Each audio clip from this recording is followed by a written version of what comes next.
আর নতুন করে খালি শুনেন স্যার আমি বলি স্যার আমি বলি নতুন করে ডাস্টবিনের ছবিটা ঢুকান ঢুকে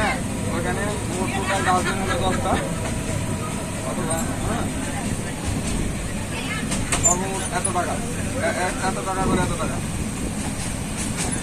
এরপর লেখা আমি যে তিনটে লেখা দিচ্ছি ইংলিশ এবং বাংলা এটা পড়ার জন্য